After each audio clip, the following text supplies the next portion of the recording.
My name is John Crawford. 2 years ago, I was a newlywed and a college student, only a few classes from graduation. The world seemed uncomplicated. Now all I can say for sure is that I am no longer a college student, no longer illusioned by love, and I don't feel young anymore. This was a war I didn't believe in, but no one had asked my opinion. I had signed a contract and reaped the benefits of a cheap college education. Now it was time to pay it back. This is the story of a group of college kids, American boys who wanted nothing to do with someone else's war. It is our story, a story not of the insanity of war, but of the insanity of men. By the time the rain began to fall, visibility was already zero. There was no escaping it. The storm consumes everything. You're alone. No war, no home. Just you in the desert. I dropped to the ground in an attempt to escape the brutal storm, but it was no use. As the wind rolled around me, I thought, what a great way to spend your 25th birthday, John.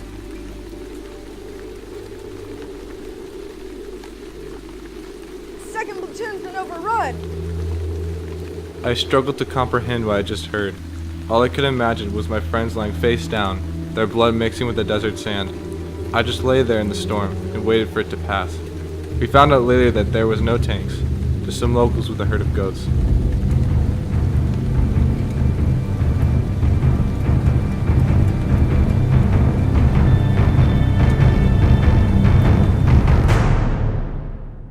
Raptor 3-1, this is Raptor 3-2, over. Raptor 3-1, this is Raptor 3-2, over. Raptor 3-2, this is 3-1 Bravo, go ahead, over. 3-2, go ahead and get your gear and head out to the gate, ASAP, over. Roger that. 3-2 out.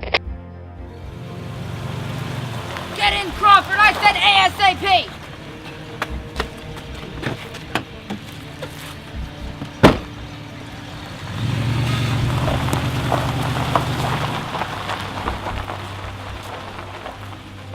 Hey Sarge, what's the deal? Where are we going? Man, we hit a house. Somehow G came in with a tip last night while I was at the gate. Said there were some Fedayeen terrorists. It's right up here past this light to the left. That's kind of far out. Does HQ know? They don't know, man. Dude, you gotta see this. Alright.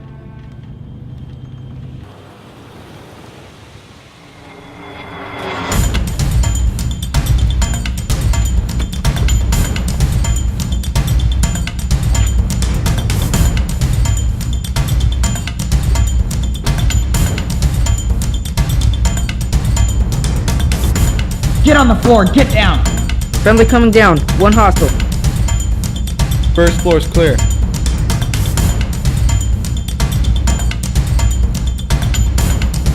Upstairs is clear. Let's check for contraband. Hey, check this out. Hey man, I don't want it. Hey man, don't say it, they might speak English. Ramirez, come over here. Bring your camel back. I felt ashamed when I saw how unsurprised the prisoners were. They'd expected this all along, whether from lack of respect for us or because they were accustomed to this treatment from the old Saddam regime. During the war, we had few friends outside the army. The locals regarded us with contempt, and we tried our best to keep out of their business. That's not to say there wasn't a few exceptions. There was one Haji by the name of Wally. He had been an officer in the Iraqi army years before. There was something about his demeanor that made him likable. He was the closest thing we had to a Haji friend. That is to say, we almost considered him to be a real person. He owned a small shop next to the gas station, and inside there was a big air conditioner blowing down on the table. Each of us would take turns sitting inside, and we'd listen to President Bush on the BBC. Our host would sit across from us on a chair and babble about politics, war, and love. His English was impeccable, and he was never openly unsupportive of us. It was a good relationship. We got an escape from the heat and a cold drink, and having an American soldier in a shop was the best security anyone could ask for during wartime. When America invaded, the Iraqi soldiers and police were gone. When the looters came, I fought them off here, myself. Customers would come and go throughout the day, but there was one in particular that I still remember to this day.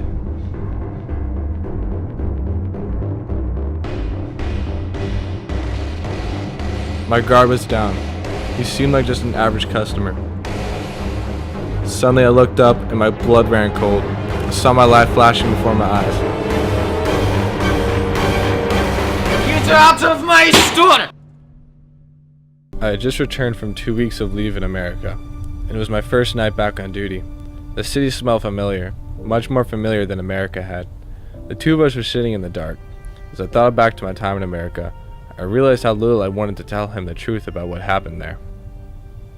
You glad to be back, man? I think going home made it worse. Speak for yourself, man. I'd give anything to go home right now. No, man. Going home only makes it suck here even worse. You know, I came back here on the night of my first wedding anniversary. Wow, that sucks. At least you were there for part of it. Got to see your wife and all. Yeah. This time I almost didn't come back. Hell, if it were me, I wouldn't come back at all. We were both full of it. We knew we couldn't desert and feel right about leaving our friends to fend for themselves. The silence that followed was profound. It was a quiet night broken by the passing of an occasional car. Sometimes you could see bits of light from the houses that dotted the street below. For a moment I was jealous. I would trade anything I had to be with my family, even if it was just in one of those shanties.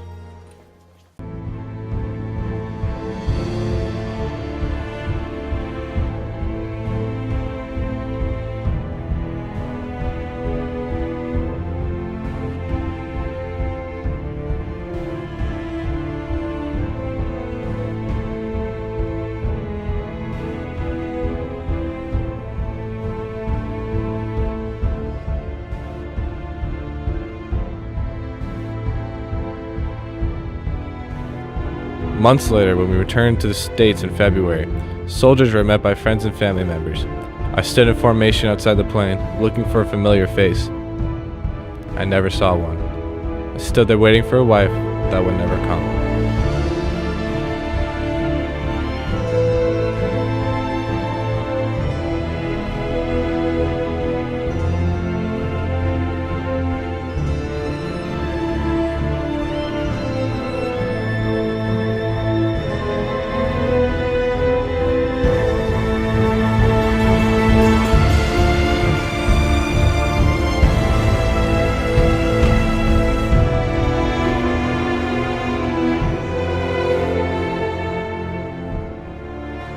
Crashing at friends' places, living off their charity, barely scraping together enough money to live.